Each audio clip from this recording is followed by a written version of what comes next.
जय Hind students, I hope कि आप सभी लोग स्वस्थ होंगे। आप सभी की प्रिपरेशन अच्छी चल रही होगी। आज हम बात करने वाले हैं CGPSC state service mains exam के सिलेबस के बारे में। प्रीलिम्स के सिलेबस की जानकारी ऑलरेडी दे दी जा चुकी है। उसका लिंक इस वीडियो के डिस्क्रिप्शन बॉक्स में आपको मिल जाएगा। सबसे पहले फिर से हम एक बार इस चीज को ध्यान दे देते हैं कि मेंस एग्जाम में कौन कौन से पेपर होते हैं। मेंस एग्जाम में टोटल 7 पेपर होते हैं, जिनमें से पहला पेपर होता है लैंग्वेज का, दूसरा पेपर होता है निबंध का, उसके बाद तीसरा, चौथा, पांचवा, छठवां और सातवां GS1, GS2, GS3, GS4 और GS5 के पेपर होते हैं। इनमें कौन कौन से सब्जेक्ट होंगे इसके बारे में हम आगे बात करेंगे। जैसे जैसे सिलेबस में हम आगे बढ़ते जाएंगे, आपको इनके बारे में बाकी नॉलेज होता जाएगा।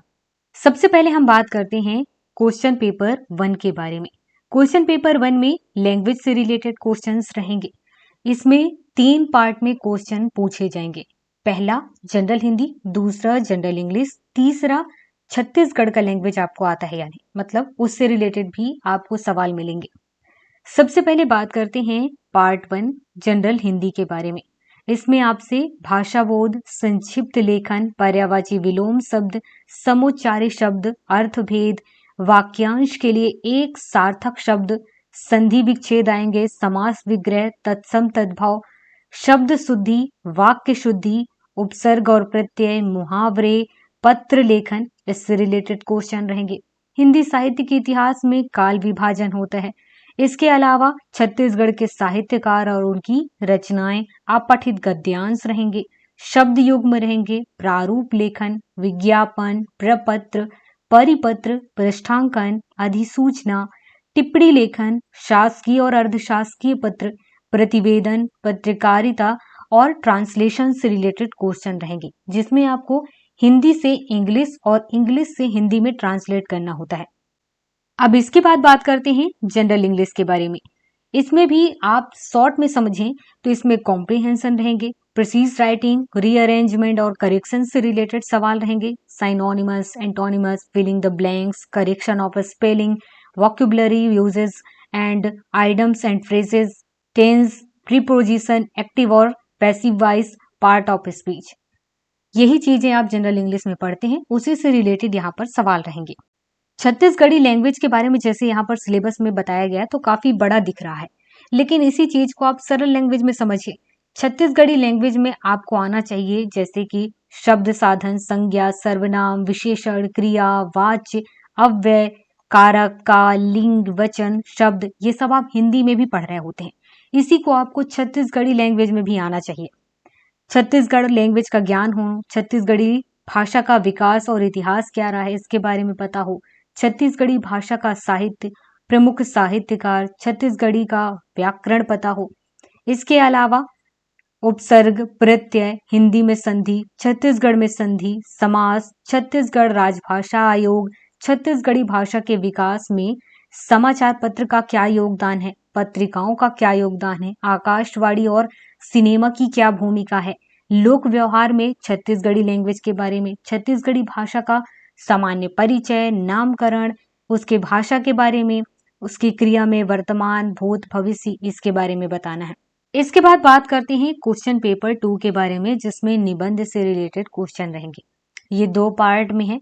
पहले पार्ट में आपको नेशनल और इंटरनेशनल लेवल पे जो इशूज चल रहे हैं उसके बारे में पता हो। दूसरे पार्ट में आपको छत्तीसगढ़ स्टेट से रिलेटेड जो इशूज हैं उसके बारे में पता हो। यहाँ पर आपको 4 टॉपिक दिए जाएंगे। 2 टॉपिक या 2 मुद्दों पर आपको निबंध लिखना होता है और हर एक निबंध, हर एक ऐसे को आपको 750 वर्ड्स में लिखना है। दूसरे पार्ट में भी सेम यही रूल फॉलो होगा। अब इसके बाद बात करते हैं थर्ड पेपर के बारे में, जिसमें GS1 से रिलेटेड क्वेश्चन रहेंगे। अब बात करते हैं GS1 में कौन कौन से सब्जेक्ट होते हैं। GS1 में 3 सब्जेक्ट रहेंगे, इंडियन हिस्ट्री, छत्तीसगढ़ का history, constitution and public administration. सबसे पहले बात करते हैं पार्ट 1 भारत के इतिहास, इंडियन हिस्ट्री के बारे में पता होना चाहिए आपको कि इंडियन हिस्ट्री 3 पार्ट में बटा हुआ है। पहला है एंशिएंट, दूसरा है मिडाइवल, तीसरा है मॉडर्न हिस्ट्री। इसी क्रम में हम इसके बारे में सिलेबस में भी बात करेंगे। सबसे पहले एंशिएंट हिस्ट्री में आपको पढ़ना होगा प्राग ऐतिहासिक काल, सिंधु सभ्यता, वैदिक सभ्यता, जैन धर्म, बौद्ध धर्म, मगध साम्राज्य, मौर्य साम्राज्य, शुंग, सातवाहन काल, गुप्त साम्राज्य, गुप्त वाकाटक काल में स्थापत्य कला, इसके अलावा साहित्य, विज्ञान का विकास और दक्षिण भारत के प्रमुख राजवंशों के बारे में। इसके बाद मिडाइवल हिस्ट्री में आपको पढ़ना है सल्तनत एवं मुगल काल के बारे में। सल्तनत काल में जैसे कि खिलजी है और तुगलक वंश है, सैयद वंश है, इन सभी के बारे में पढ़ना है। मुगल काल में जहां पर आप हुमायूं के बारे में, अकबर के बारे में, जहांगीर के बारे में पढ़ेंगे। विजयनगर साम्राज्य के बारे में, भक्ति आंदोलन, सूफीवाद, क्षेत्रीय भाषाओं में साहित्य का विकास, मराठों का अभ्युदय। यहाँ पर आपका मिडाइवल वाला सिलेबस कंप्लीट हुआ। इसके बाद है मॉडर्न हिस्ट्री। मॉडर्न हिस्ट्री में आपको यूरोपी किस तरीके से आते हैं, ब्रिटिश सर्वोच्चता किस टाइप से स्थापित होती है, ब्रिटिश साम्राज्य का विस्तार कैसे हुआ, उन्होंने कौन कौन सी युद्ध और कूटनीति अपनाई थी, ग्रामीण अर्थव्यवस्था के बारे में, कृषि के बारे में, भू राजस्व व्यवस्था जिसमें स्थायी बंदोबस्त, रैयतवाड़ी, महालवाड़ी के बारे में आप पढ़ेंगे। हस्तशिल्प उद्योगों का पतन कैसे हुआ, ईस्ट इंडिया कंपनी की रियासतों के साथ किस टाइप से संबंध रहे हैं, प्रशासनिक संरचना में किस टाइप से परिवर्तन हुए, 1858 के बाद नगरीय अर्थव्यवस्था में रेल, इसका विकास कैसे हुआ, औद्योगिकरण किस तरीके से हुआ, संवैधानिक विकास कैसे हुआ, सामाजिक धार्मिक सुधार आंदोलन के बारे में आपको पता हो और उसमें जैसे कि ब्रह्म समाज, आर्य समाज, प्रार्थना समाज, रामकृष्ण मिशन, इसके बारे में राष्ट्रवाद का उदय, 1857 की क्रांति, भारतीय राष्ट्रीय कांग्रेस की स्थापना, बंगाल का विभाजन, स्वदेशी आंदोलन, सांप्रदायिकता का उदय और विकास, क्रांतिकारी आंदोलन, होम रूल आंदोलन, गांधीवादी आंदोलन, भारत छोड़ो आंदोलन, मजदूर, किसान एवं आदिवासी आंदोलन, दलितों में सुधार आंदोलन, मुस्लिमों में सुधार आंदोलन, अलीगढ़ आंदोलन, आजाद हिंद फौज, स्वतंत्रता और भारत का विभाजन, रियासतों का विलीनीकरण। और यहाँ पर आपका मॉडर्न हिस्ट्री कंप्लीट होता है। अब इसके बाद सेकंड पार्ट में आपसे क्वेश्चन पूछे जाएंगे संविधान एवं लोक प्रशासन से रिलेटेड। संविधान के बारे में आपको पढ़ना होगा कि भारत का जो संवैधानिक विकास 1773 से लेकर 1950, यहीं पर रेगुलेटिंग एक्ट, दुनियादारी आप सारे हिस्ट्री में भी पढ़ेंगे, वहीं यहाँ पर भी पढ़ेंगे। संविधान का निर्माण किस तरीके से हुआ, उसकी विशेषताएं क्या है, प्रस्तावना क्या है, संविधान की अपनी प्रकृति, नेचर क्या है, मूलभूत हमें अधिकार कौन कौन से मिले, हमारे कर्तव्य क्या हैं, राज्य के नीति निदेशक तत्व क्या हैं, संघीय कार्यपालिका, व्यवस्थापिका, न्यायपालिका, इनके बारे में। यहाँ पर जितने भी टॉपिक आप संविधान से रिलेटेड और लोक प्रशासन से रिलेटेड पढ़ेंगे, ये सब आपको लक्ष्मीकांत में मिल जाएंगे। एक ही बुक में सारे टॉपिक आपको मिल जाएंगे, ध्यान रखिएगा। संवैधानिक उपचार का अधिकार, जनहित याचिकाएं, न्यायिक सक्रियता, न्यायिक पुनर्वलोकन, महान्यायवादी। अब राज्य के बारे में आपको पढ़ना होगा, राज्य कार्यपालिका, व्यवस्थापिका, न्यायपालिका, महाधिवक्ता।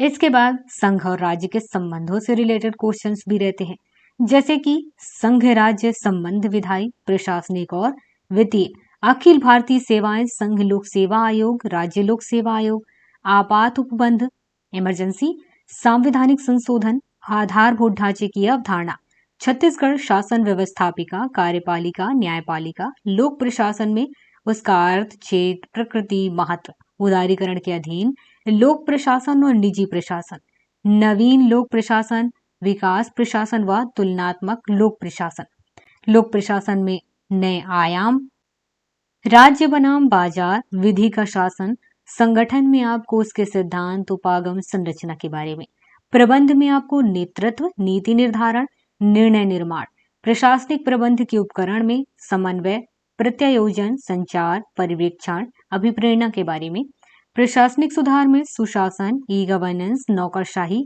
जिला प्रशासन, भारत में प्रशासन पर नियंत्रण, संसदीय, वित्तीय, न्यायिक एवं कार्यपालिका, लोकपाल एवं लोक आयुक्त, सूचना का अधिकार, पंचायत एवं नगर पालिकाएं, संसदीय, अध्यक्षात्मक और एकात्मक, संघात्मक शासन, शक्ति पृथक्करण का सिद्धांत और छत्तीसगढ़ का प्रशासनिक ढांचा। जब आप पॉलिटी में लक्ष्मीकांत उठाएंगे तो ये सारे टॉपिक आपको मिलेंगे, बस कुछ चीजें नहीं मिलेंगी, जैसे कि छत्तीसगढ़ से रिलेटेड जो नॉलेज है, जैसे कि छत्तीसगढ़ की अपनी न्यायपालिका, छत्तीसगढ़ के अपने कार्यपालिका, इनसे रिलेटेड नॉलेज। आप राज्य से रिलेटेड तो पढ़ेंगे कि राज्य में न्यायपालिका होती है, कार्यपालिका होती है और इसके लिए क्या एलिजिबिलिटी चाहिए, लेकिन जो छत्तीसगढ़ से रिलेटेड इंफॉर्मेशन है, जैसे कि छत्तीसगढ़ में पहले न्यायपालिका में मुख्य न्यायाधीश कौन से रहे हैं, उनका क्या नाम है, वर्तमान में कौन है, छत्तीसगढ़ में कुछ बदलाव तो नहीं है, ये सारी चीजें आपको अपने से पता करनी होंगी। इसके बाद ब्रिटिश संरक्षण में छत्तीसगढ़, छत्तीसगढ़ की पूर्व रियासतें और जमींदारियां, सामंती राज, 1857 की क्रांति, छत्तीसगढ़ में स्वतंत्रता आंदोलन, श्रमिक कृषक एवं जनजातीय आंदोलन, छत्तीसगढ़ राज्य का निर्माण। इसके बाद चौथा पेपर है जिसमें आपसे GS2 के बारे में पूछा जाएगा। GS2 3 पार्ट में बटा हुआ है। पहले में आपसे जनरल साइंस के बारे में पूछा जाएगा, दूसरे में आपसे जनरल एप्टीट्यूड के बारे में पूछा जाएगा और तीसरे में आपसे आप जनरल साइंस का यूज करके जो बिहेवियर में लेकर के आते हैं, अप्लाई करते हैं, उसके बारे में है। टॉपिक को देखेंगे तो बहुत बड़े बड़े टॉपिक है, बस हाँ एक बार जान लीजिए, टिक करना चाहें अपने किताबों में तो टिक कर लीजिए। वैसे आपने 10th तक ये सारी चीजें पढ़ी हैं, बस आपको फिर से उसे दोहराना है।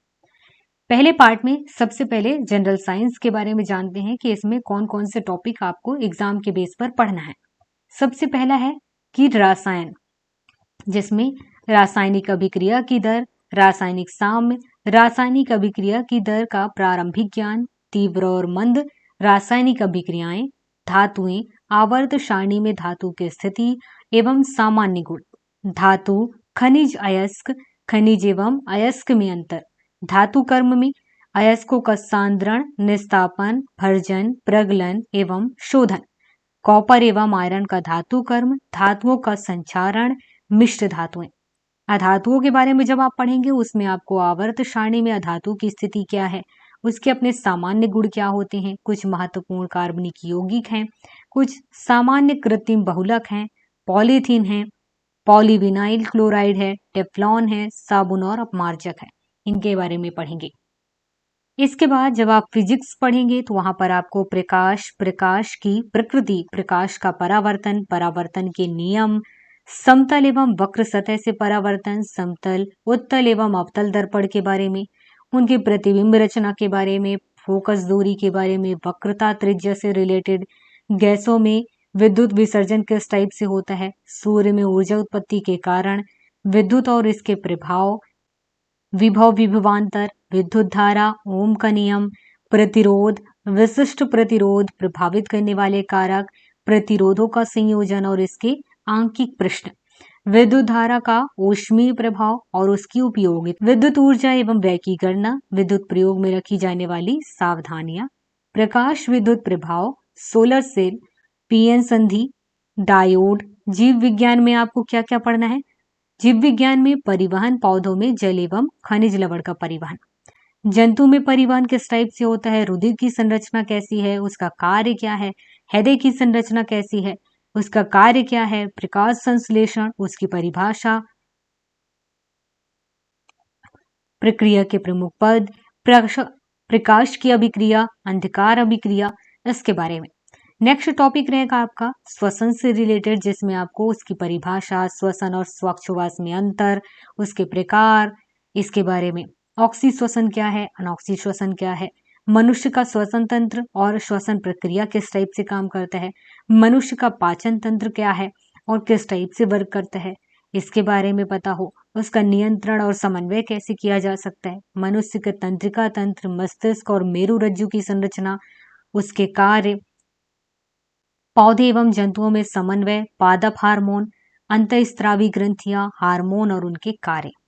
इसके बाद आपको प्रजनन और वृद्धि से रिलेटेड टॉपिक पर जाना है, जहां पर प्रजनन के प्रकार, अलैंगिक प्रजनन, विखंडन, मुकुलन एवं पुनरुद्भवन, कृत्रिम वर्धी प्रजनन, स्तरीकरण, कलम लगाना, ग्राफ्टिंग, अनिषेक प्रजनन, पौधे में लैंगिक प्रजनन और पुष्प की संरचना, प्रजनन प्रक्रिया, परागण, निषेचन।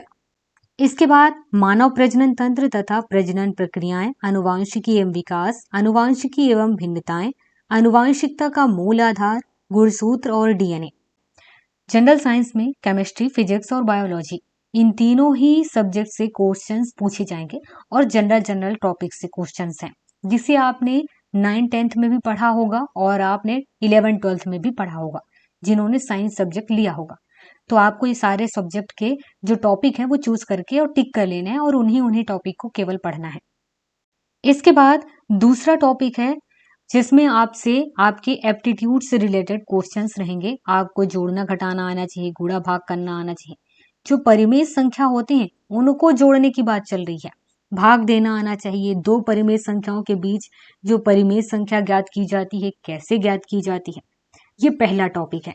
इसके बाद अनुपात एवं समानुपात, ये दूसरा चैप्टर आपका रहेगा जिसको आपको पढ़ना है।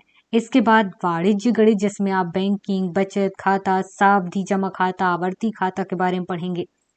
और इसके बाद नेक्स्ट है गुणनखंड से रिलेटेड, लघुत्तम समापवर्तक, महत्तम समापवर्तक, इनके बारे में। वैदिक गणित के बारे में भी आपको पढ़ना होगा। ये चैप्टर उठाना जिसमें वैदिक गणित से रिलेटेड जोड़ना घटाना, गुणा भाग, बीजांग, उत्तर की जांच कैसे की जाती है, ये पढ़ेंगे। वर्ग, वर्गमूल, घनमूल, विकूलम और उसके अपने अनुप्रयोग भी हैं। वैदिक गणित में ही आप कई सारी विधियों के बारे में भी पढ़ेंगे, उनके बारे में पता हो। और इसके अलावा आप कई सारे गणितज्ञों के बारे में भी पढ़ेंगे, जैसे कि आर्यभट्ट हैं, वराहमिहिर हैं, ब्रह्मगुप्त, भास्कराचार्य, श्रीनिवास, रामानुजन के संदर्भ में इनके बारे में आपको पता करना है। और इसके बाद गणितीय संक्रियाएं हैं, मूल संख्यात्मक कार्य हैं, कुछ आंकड़े रहेंगे, उनकी व्याख्या करनी होती है। फिर उसके बाद आप समांतर माध्य है, बहुलक है, मध्यिका है, प्रायिकता है, इन चैप्टर को पढ़ना है।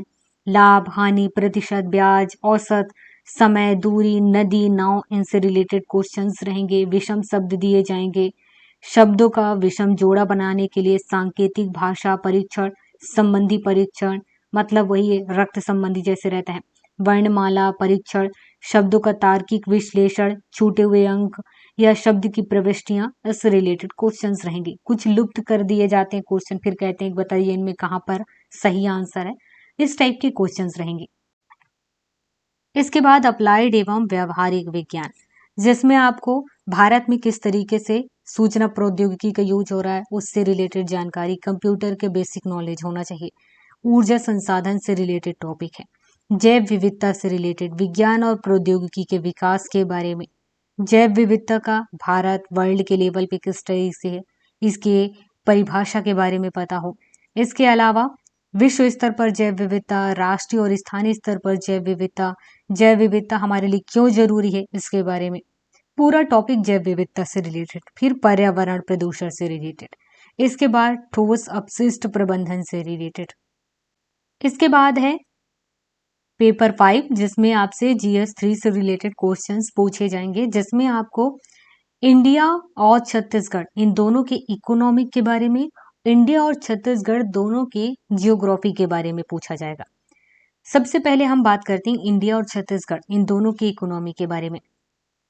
आपको राष्ट्रीय और प्रति व्यक्ति आय के बारे में, भारतीय अर्थव्यवस्था में संरचनात्मक परिवर्तन, निजी और सार्वजनिक क्षेत्र की भूमिका में परिवर्तन, नवीनतम योजनाओं के बारे में, आर्थिक सुधार, निर्धनता, बेरोजगारी की जो समस्याएं हैं, माप एवं उन्हें दूर करने के लिए किए गए उपाय, मौद्रिक नीति के बारे में पता हो। इसके बाद 1990 के दशक में सुधार भी हुआ है, उसके बारे में, रिजर्व बैंक के बारे में और उसके साख नियमन के बारे में, सार्वजनिक राजस्व, सार्वजनिक व्यय, सार्वजनिक ऋण, राजकोषीय घाटा, इनके बारे में। इसके बाद छत्तीसगढ़ की इकोनॉमिक से रिलेटेड सवाल रहेंगे, जिसमें आपको SC ST OBC अल्पसंख्यक वर्ग के सामाजिक पिछड़ा वर्ग, साक्षरता और व्यावसायिक संरचना, आय और रोजगार के जो क्षेत्र हैं उनसे रिलेटेड नॉलेज होना चाहिए।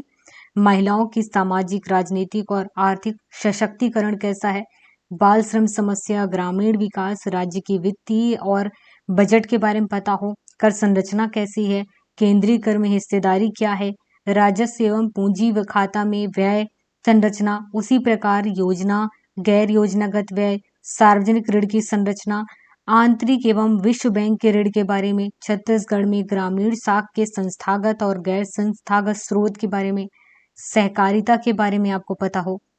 अब बात करते हैं भारत के भूगोल के बारे में। भारत के भूगोल में और छत्तीसगढ़ के भूगोल में बस इतना अंतर है, पूरे इंडिया के बारे में पढ़ेंगे, वहां पर छत्तीसगढ़ के बारे में पढ़ेंगे और टॉपिक लगभग सब कुछ सेम है। जैसे कि भारत की भौतिक विशेषताएं, जैसे कि स्थिति क्या है, विस्तार क्या है, भूगर्भिक संरचना कैसी है, भौतिक विभाग, अपवाद तंत्र, जलवायु, मिट्टी, वनस्पति, वनों का महत्व, भारतीय वन और उनके संरक्षण की नीति, इनके बारे में। दूसरा रहेगा मानवीय विशेषताएं, जैसे कि जनसंख्या, जनगणना, जनसंख्या वृद्धि, घनत्व, वितरण, जन्म दर, मृत्यु दर, शिशु मृत्यु दर, प्रवास, साक्षरता, व्यावसायिक संरचना, नगरीकरण।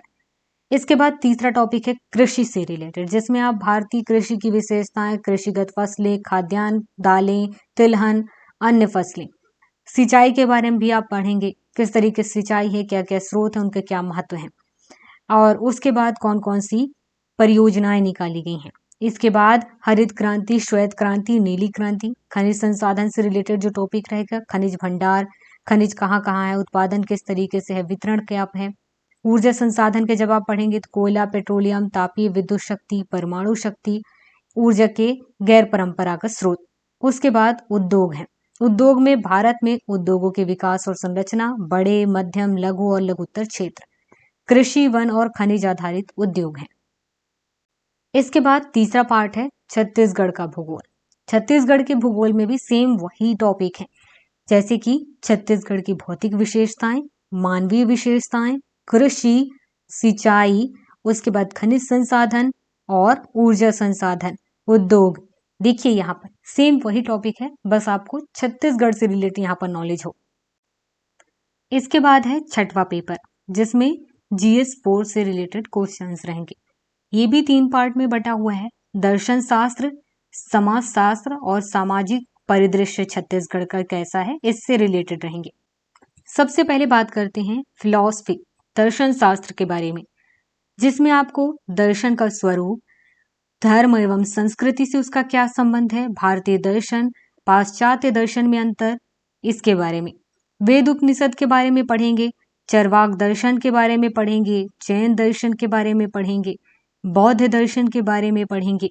इसके बाद सांख्य दर्शन है, न्याय दर्शन है, मीमांसा दर्शन है, अद्वैत दर्शन है, वैशेषिक दर्शन है, कौटिल्य, और उसके बाद गुरु नानक के बारे में, गुरु घासीदास के बारे में, वल्लभाचार्य के बारे में, विवेकानंद जी के बारे में, श्री अरविंद जी के बारे में, महात्मा गांधी जी के बारे में, भीमराव अंबेडकर जी के बारे में, प्लेटो के बारे में, दीनदयाल उपाध्याय के बारे में, अरस्तु के बारे में, संत एंसेलम, देकार्त, और उसके बाद है स्पिनोजा के बारे में। इसके अलावा लाइबनिज है, पूर्व स्थापित सामंजस्य का सिद्धांत लॉक है, ह्यूम है, कांट है, ब्रेडले है, मूर है, एजेयर है, जॉन डीवी है, सात्र है, धर्म का अभिप्राय, धर्म दर्शन का स्वरूप, धार्मिक सहिष्णुता, पंथ, अशुभ की समस्या, नैतिक मूल्य, भ्रष्टाचार का अर्थ, और उसके बारे में। इसके बाद दूसरा पार्ट है, जिसमें आपको समाज शास्त्र के बारे में पढ़ना है, जिसमें आपको अर्थ, क्षेत्र, उसके अध्ययन का महत्व और अन्य विज्ञानों से इसका संबंध के बारे में पढ़ना है। इसके बाद कुछ चैप्टर हैं, जैसे कि प्राथमिक अवधारणाएं, व्यक्ति एवं समाज, सामाजिक सशक्तिकरण, हिंदू सामाजिक संगठन, सामाजिक प्रक्रियाएं, सामाजिक नियंत्रण एवं सामाजिक परिवर्तन। इसके अलावा सामाजिक शोध एवं प्रवृत्तियां। इस तरीके से इन टॉपिक को आपको पढ़ना होगा। इसके बाद तीसरा पार्ट है छत्तीसगढ़ का सामाजिक परिदृश्य, जिसमें जनजातीय सामाजिक संगठन, विवाह, परिवार, गोत्र, युवा समूह, जनजातीय विकास, इसके बारे में पढ़ना है। इसके अलावा इसका इतिहास, कार्यक्रम एवं नीतियां, संवैधानिक व्यवस्था, छत्तीसगढ़ की पिछड़ी जनजातियां और भी अन्य जातियां हैं, अनुसूचित जाति, अनुसूचित जनजातियां, पिछड़े वर्ग के हैं, उनके आभूषण, क्या परंपराएं हैं, उनकी कौन कौन सी समस्याएं हैं, इनके बारे में, उनकी कौन कौन सी संस्कृति है, इसके बारे में आपको जानना होगा। इसके अलावा छत्तीसगढ़ की लोक कला, लोक साहित्य, लोक कलाकारी, छत्तीसगढ़ी लोकगीत, लोक कथा, लोकनाट, जनौला, मुहावरे, लोकोक्तियां, छत्तीसगढ़ के राज्य के साहित्य, संगीत और ललित कला के क्षेत्र में स्थापित संस्थाएं, छत्तीसगढ़ की अपनी लोक संस्कृति, छत्तीसगढ़ के मेले, पर्व, त्योहार, राज्य के पुरातात्विक संरक्षित स्मारक स्थल। इसके अलावा छत्तीसगढ़ शासन द्वारा चिन्हांकित पर्यटन स्थल, इनके बारे में, कुछ उद्यान है, अभ्यारण्य है, बस्तर के जलप्रपात, गुफाएं, इनके बारे में। इसके अलावा 7वां पेपर है, जिसमें GS5 के बारे में पूछा जाएगा। ये भी 3 पार्ट में बटा हुआ है। पहले पार्ट में आपको कल्याणकारी, विकासात्मक कार्यक्रम और कानून के बारे में पता हो, जैसे कि भारतीय समाज सामाजिक बदलाव के एक साधन के रूप में सामाजिक विधान, मानव अधिकार संरक्षण अधिनियम 1993, भारतीय संविधान एवं आपराधिक विधि के अंतर्गत महिलाओं को प्राप्त सुरक्षा मतलब CRPC में, घरेलू हिंसा से स्त्री का संरक्षण अधिनियम 2005, सिविल अधिकार संरक्षण अधिनियम 1955, अनुसूचित जाति अनुसूचित जनजाति अधिनियम 1989, सूचना का अधिकार अधिनियम 2005, पर्यावरण संरक्षण अधिनियम 1986, उपभोक्ता संरक्षण अधिनियम 1986, सूचना प्रौद्योगिकी अधिनियम 2000 और भ्रष्टाचार निवारण अधिनियम 1988। इसके अलावा छत्तीसगढ़ में प्रचलित कई अलग अलग नियम हैं, अधिनियम हैं, छत्तीसगढ़ के निवासियों पर कल्याणकारी और विकासात्मक जो उसके प्रभाव हैं इनके बारे में। इसके अलावा छत्तीसगढ़ शासन द्वारा समय समय पर कई सारी कल्याणकारी योजनाएं निकाली जाती हैं, उन योजनाओं के बारे में।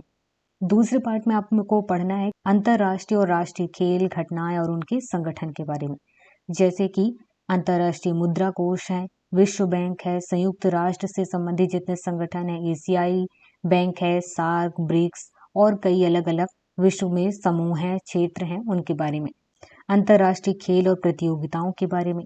तीसरे पार्ट में आपको अंतर्राष्ट्रीय और राष्ट्रीय शैक्षणिक संस्थाएं और मानव विकास में उनका योगदान के बारे में पता हो, जैसे कि कुशल मानव की उपलब्धता, भारत में मानव संसाधन की नियोजिता, उत्पादकता, रोजगार के विभिन्न चलन, कई सारे ट्रेड्स हैं, उच्च शिक्षा और अनुसंधान के लिए राष्ट्रीय आयोग, राष्ट्रीय शैक्षिक अनुसंधान प्रशिक्षण परिषद, राष्ट्रीय शैक्षिक योजना प्रशासन, विश्वविद्यालय, विश्वविद्यालय अनुदान आयोग UGC, मुक्त विश्वविद्यालय, राष्ट्रीय व्यावसायिक शिक्षा परिषद, भारतीय कृषि अनुसंधान परिषद, भारतीय प्रौद्योगिकी संस्थान, भारतीय प्रबंध संस्थान, राष्ट्रीय प्रौद्योगिकी संस्थान, राष्ट्रीय विधि विश्वविद्यालय, पॉलिटेक्निक, ITI आदि।